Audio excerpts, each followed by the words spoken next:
What is the nigger factory? In the United States, it has only been a little over 150 years since the end of the most brutal slavery the world has ever seen. That 150 years represents the life expectancy of an average human plus their grown child. We talk about it as if it's ancient history, and the truth is, slavery, in the gist of time, was just an eye blink away.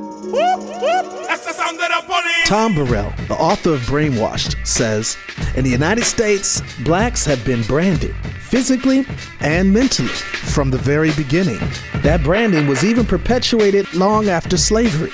The intensely torturous enslavement and indoctrination transformed into the powerful, pernicious, all-pervasive, mass media-driven brainwashing that still goes on today.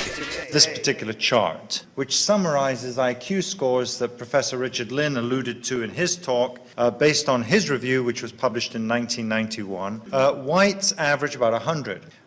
Black Americans average about 85. Pseudoscientific facts, taught now and in the past. Thomas Jefferson's words from the Declaration of Independence. All men are created equal. Jefferson didn't mean any of this. What did Jefferson really mean? He thought slavery was an evil thing, but he also thought that free blacks in a white society was even worse. These views were not only in the United States, but instead as part of a global system of domination and power relations. And to maintain this power, they created the nigger factory. Hey yo, my life is like Roots, it's a true story. It's too gory for them televised fables on cable. I'm a runaway slave watching the North Star. Shackles on my forearm, running with the gun. One of the reasons why I stopped doing hip hop up until just recently was because when Get Like Me was the #1 song in America, I got a chance to travel internationally, and I got to see the way that America was depicting black men. And for the most part, it was rap videos, and at that time, that's when reality TV shows had just started. And like, we looked really bad, and I was a real big part of that, and I just couldn't do it no more. Like, no matter how much money people paid me at that time, I just couldn't continue to send black people's images to hell. I gotta say something to the gangster rappers. I know a lot of y'all support me, y'all text me, y'all show me love, but I got to say something to y'all Negroes. And I ain't talking to all of you, but most of you. 12, 15, 16 albums of gangsterism, selling dope, sexually exploiting black women, going to jail, worshiping European materialism, got our kids strung out on cars. You Negroes need to get your act together. Facts. I'm tired of turning on the damn TV and I see Negroes worshiping chains, worshiping cars. Every rap song, the same shit. Money, women, kill somebody, go to jail, smoke some weed, worship materialism. Every album is the same. It might be a different rapper, different clique, different city, different flow, different beat, but the content is the same.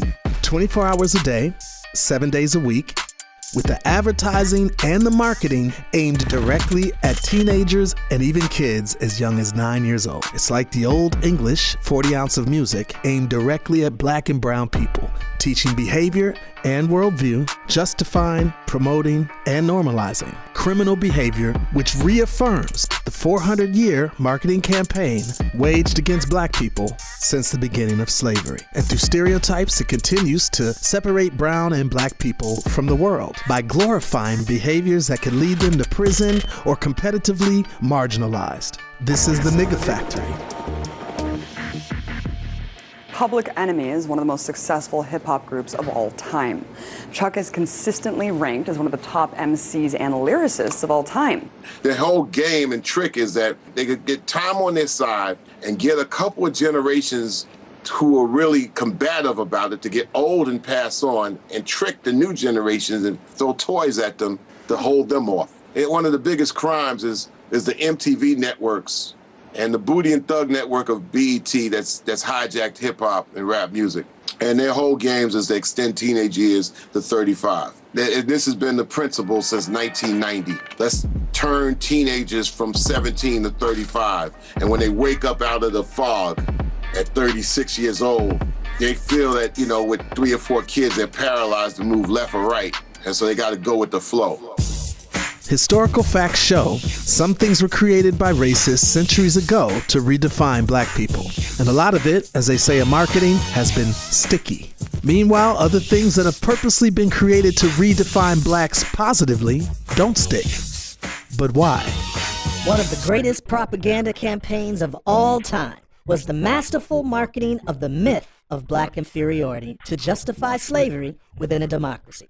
Ingenious. Tom Burrell, marketing veteran. When Thomas Jefferson wrote the Declaration of Independence, announcing the self-evident truth that all men are created equal, at that very time of writing that, he owned some 175 slaves. That's how contradictory race relations started. He didn't think blacks were very intelligent either. As he put it, quote, "Their existence appears to participate more of sensation than reflection." This pop culture image of blacks as lower than, beast or brutes, sluts, unable to think in higher vibrations and intelligence, justified the racial inequalities that people saw, not only in white people though, but also in blacks and every other race that were brainwashed by the factory, also from Jefferson. He wanted blacks deported and separated from whites so that they would be, and I quote, "beyond the reach of mixture," the American Colonization Society. At the inaugural meeting of the society, Henry Clay explained its purpose, quote, "to rid our country of a useless and pernicious, if not dangerous, portion of the population." Some of the most famous early Americans were not just members of the Colonization Society, they were officers.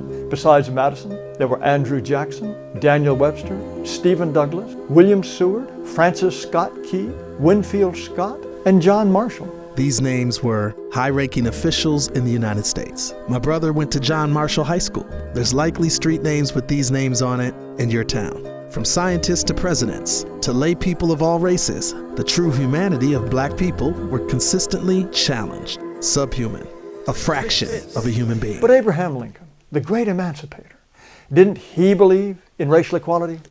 No. During the Lincoln-Douglas debates, he said this, "I am not, nor ever have been, in favor of making voters or jurors out of Negroes. There is a physical difference between the white and black races which I believe will forever forbid the two races living together on terms of social and political equality." This was going on worldwide. Europeans had to deal with it since the first slave in Portugal, and in America, since the first slaves in Jamestown, 1619. How can they justify this huge divide between the freedom-loving rhetoric that they espoused, mixed with this total and thorough addiction to free slave labor, knowing that it would make them the most powerful forces in the world?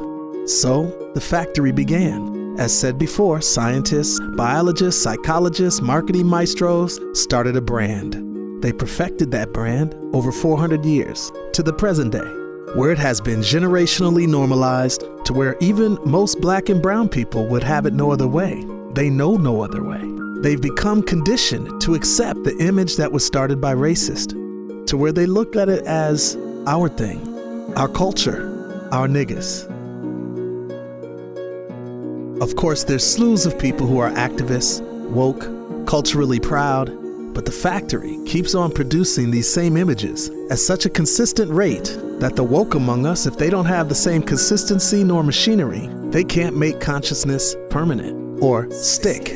The law of Sir Isaac Newton states that for every action, there's an opposite and equal reaction. That would be where we need to be.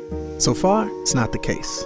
All of the countermeasures, noble and admirable, at this point are no match for the 400-year marketing campaign of the nigga. So even occasional afros and progressive breakthroughs on TV, movies, and songs are unfortunately not enough to the constant exposure of twisted images, violent and dehumanizing themes from the factory. So, please join me for the next episode as I go a lot deeper and further expose this factory. Why I chose to use the word nigga, the deliberate and the indeliberate players in the factory, and just how high up this factory goes. I think it could get heated, and hit dogs may holla. In the meantime, push the subscribe button, share this video with everybody you know, and get ready for the next compelling episode of The Nigga Factory. I'm Speech. I love you. Peace and strength.